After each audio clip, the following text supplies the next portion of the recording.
Assalamualaikum warahmatullahi wabarakatuh. Perkenalkan, nama saya Anggita Ramadona. Di sini saya akan mempresentasikan proposal saya yang berjudul Pengaruh Kualitas Audit, Ukuran Perusahaan, dan Kinerja Perusahaan terhadap Manajemen Laba. Perkenalkan, nama saya Anggita Ramadona dengan NIM 18622010944. Yang pertama, bab 1, latar belakang.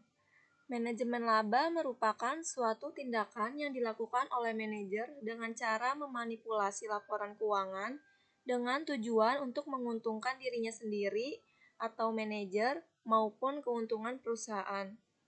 Salah satu cara untuk mengukur manajemen laba adalah dengan menggunakan proxy discretionary accrual atau DA.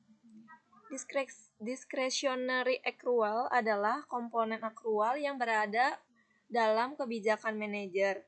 Artinya, manajer memberi intervensinya dalam proses pelaporan akuntansi.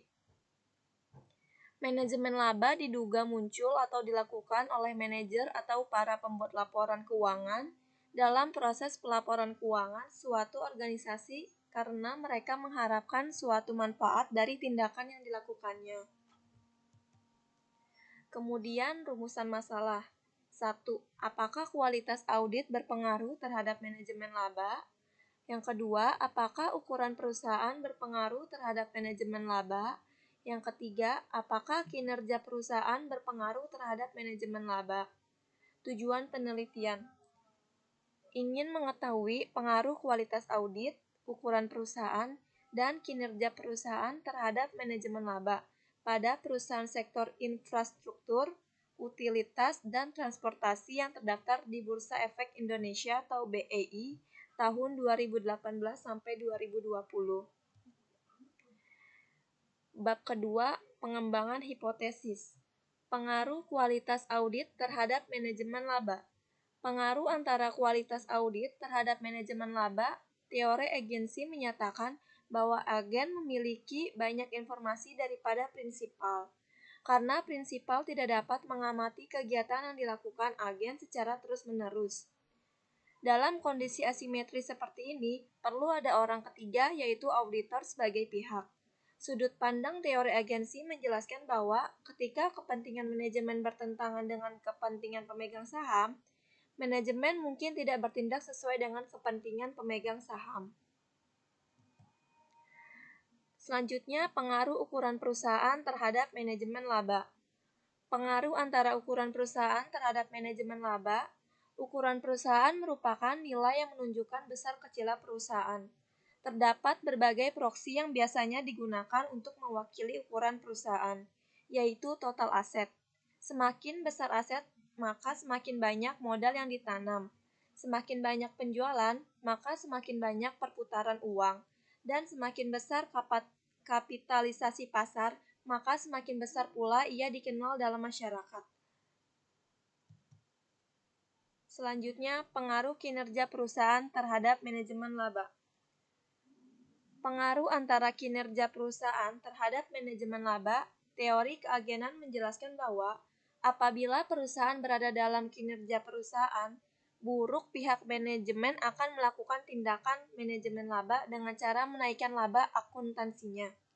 Begitu pula sebaliknya, bila perusahaan berkinerja baik, maka pihak manajemen akan melakukan tindakan manajemen laba dengan cara menurunkan laba akuntansinya. Selanjutnya ada definisi operasional variabel. Yang pertama, variabel dependent atau variabel terikat adalah variabel yang dipengaruhi akibat dari adanya variabel bebas. Dikatakan sebagai variabel terikat karena variabel terikat dipengaruhi oleh variabel independen atau variabel bebas. Variabel dependent disebut juga dengan variabel terikat, variabel output, konsekuen, variabel tergantung, kriteria, variabel terpengaruh, dan variabel efek. Yang kedua ada variabel independen atau variabel bebas. Adalah variabel yang mempengaruhi atau sebab perubahan timbulnya variabel terikat atau dependen. Variabel independen disebut juga dengan variabel perlakuan, kausa, risiko, variabel stimulus, antecedent, variabel pengaruh, treatment, dan variabel bebas. Yang ketiga, variabel moderasi merupakan variabel yang dapat memperkuat atau memperlemah hubungan antara variabel independen dan variabel dependen. Variabel moderator juga disebut sebagai variabel kontingensi.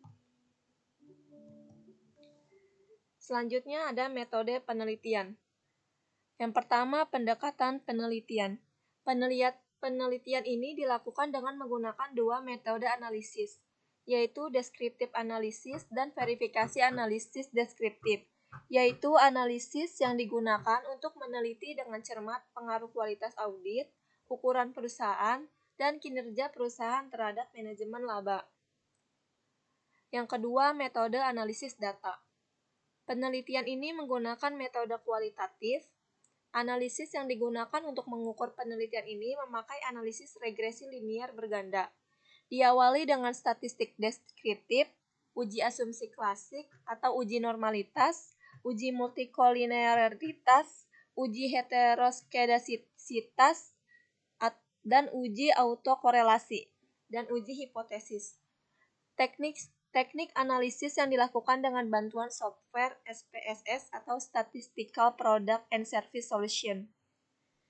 Yang ketiga, sumber data. Populasi dalam penelitian ini adalah seluruh perusahaan sektor infrastruktur, transportasi, dan utilitas yang listing di Bursa Efek Indonesia periode 2018 sampai 2020. Selanjutnya, bab 3, metode analisis data. Yang pertama, analisis statistik deskriptif. Uji statistik deskriptif dilakukan untuk mengidentifikasi variabel-variabel yang akan diuji pada setiap hipotesis. Statistik dalam penelitian ini meliputi pengukuran terkait nilai minimum, nilai maksimum, nilai rata-rata atau mean, dan standar deviasi, serta distribusi frekuensi dari setiap variabel penelitian.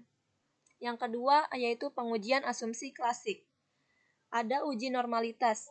Uji normalitas bertujuan untuk menguji apakah dalam model regresi memiliki nilai residual yang terdistribusi normal atau tidak. Model regresi yang baik adalah yang memiliki nilai residual yang terdistribusi normal atau mendekati normal. Selanjutnya, uji multikolinearitas. Uji multikolinearitas digunakan untuk menguji apakah model regresi ditemukan adanya korelasi antara variabel independen. Model regresi yang baik seharusnya tidak terjadi korelasi di antara variabel independen. Selanjutnya, uji heteroskedasisitas.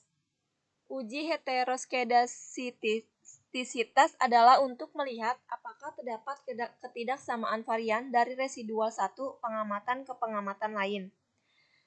Selanjutnya ada uji autokorelasi. Uji autokorelasi akan menunjukkan adanya korelasi antara satu pengamatan dengan pengamatan lainnya. Namun, dalam satu model regresi, hal ini tidak boleh terjadi. Selanjutnya, pengujian hipotesis. Analisis regresi linear berganda. Metode regresi linear berganda digunakan untuk mengetahui seberapa besar pengaruh yang dihasilkan dari beberapa variabel independen terhadap variabel dependen. Yang kedua ada uji koefisien determinasi. Uji koefisien determinasi berguna untuk mengukur seberapa besar pengaruh variabel independen. Yang ketiga ada uji kelayakan model. Uji kelayakan model F digunakan untuk mengetahui apakah model regresi layak digunakan dalam penelitian. Pengujian ini dilakukan dengan membandingkan nilai signifikan F hasil pengujian dengan tingkat signifikansi yang digunakan. Selanjutnya ada uji koefisien regresi partial atau uji T. Uji T dilakukan untuk mengukur seberapa besar pengaruh variabel independen secara individu terhadap variabel dependen. Cukup sekian presentasi yang saya sampaikan, kurang lebihnya saya mohon maaf. Terima kasih. Wassalamualaikum warahmatullahi wabarakatuh.